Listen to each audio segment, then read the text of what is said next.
바쁜 하루 속 자연을 한 줌 넣어드립니다.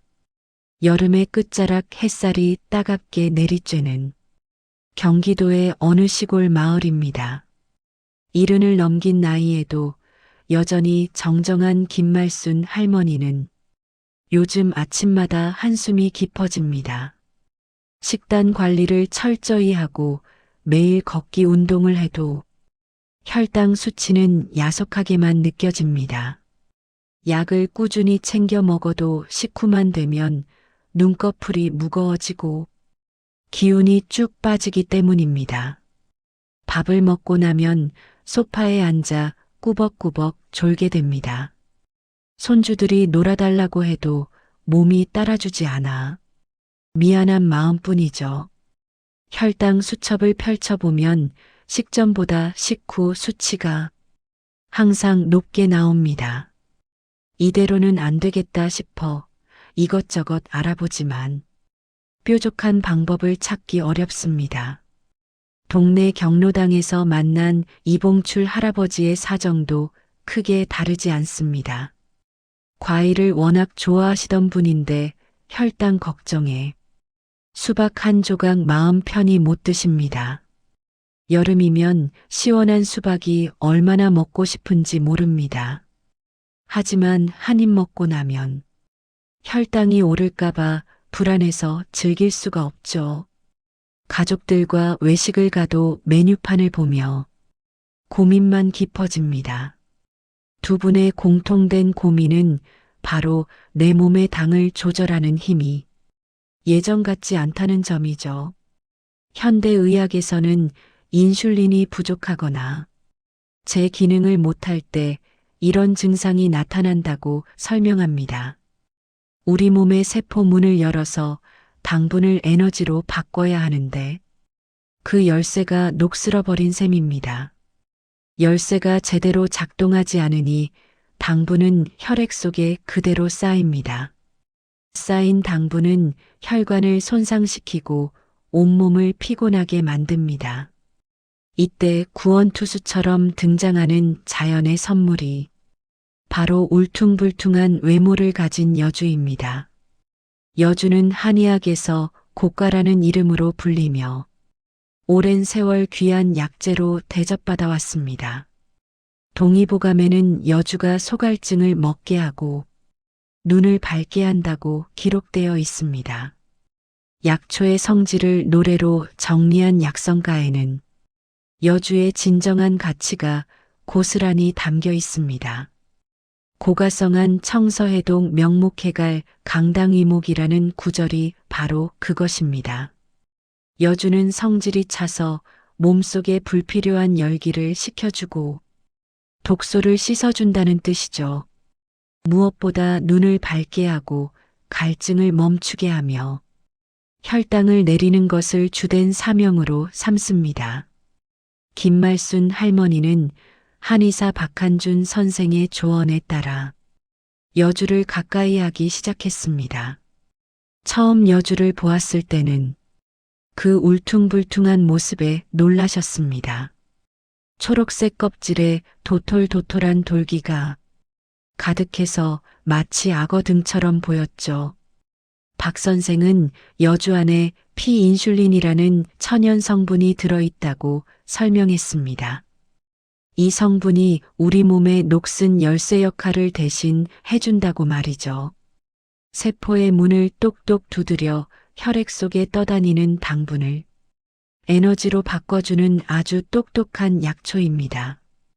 본초 강목에서도 여주는 오장을 편안하게 하고 정신을 맑게 한다고 전합니다.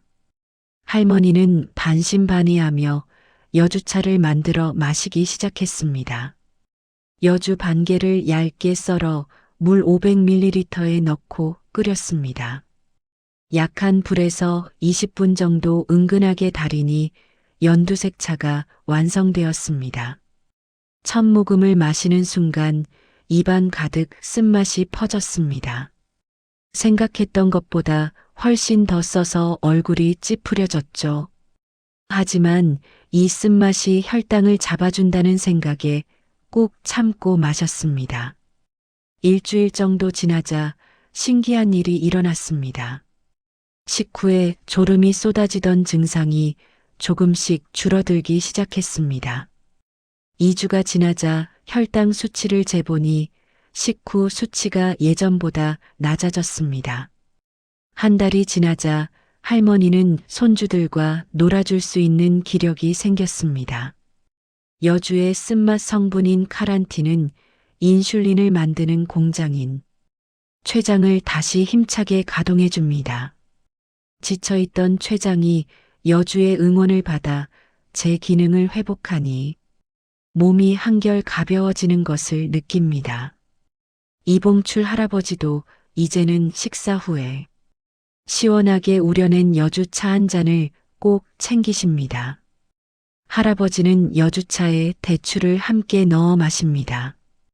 박 선생의 조언대로 대추 세 알을 함께 넣으니 쓴맛이 한결 부드러워졌습니다. 3주가 지나자 할아버지는 조심스럽게 수박 한 조각을 드셔봤습니다. 예전 같으면 혈당이 확 올랐을 텐데 이번엔 괜찮았습니다. 물론 많이 먹진 않았지만 그래도 여름 과일의 달콤함을 즐길 수 있었습니다.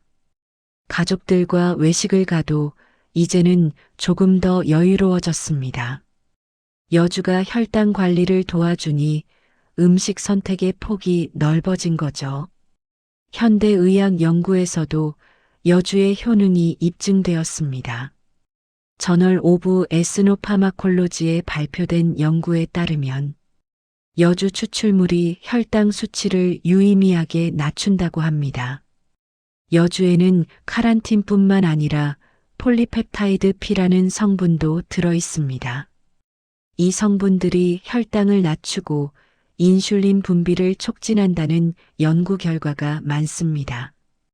또한 여주는 콜레스테롤 수치를 개선하는 데도 도움을 줍니다.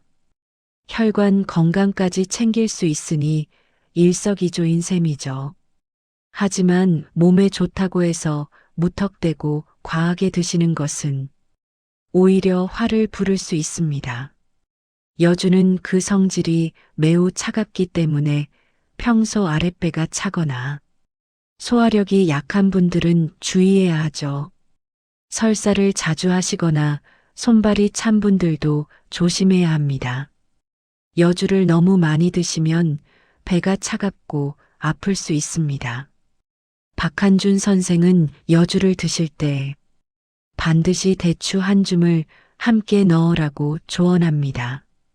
대추의 따뜻한 기운이 여주의 차가운 성질을 포근하게 감싸 안아주기 때문입니다. 이렇게 서로 다른 성질의 약초가 만나면 몸에 무리를 주지 않으면서 효능은 배가 됩니다. 생강 한 쪽을 함께 넣어도 좋습니다. 생강의 따뜻함이 여주의 차가움을 중화시켜 주죠.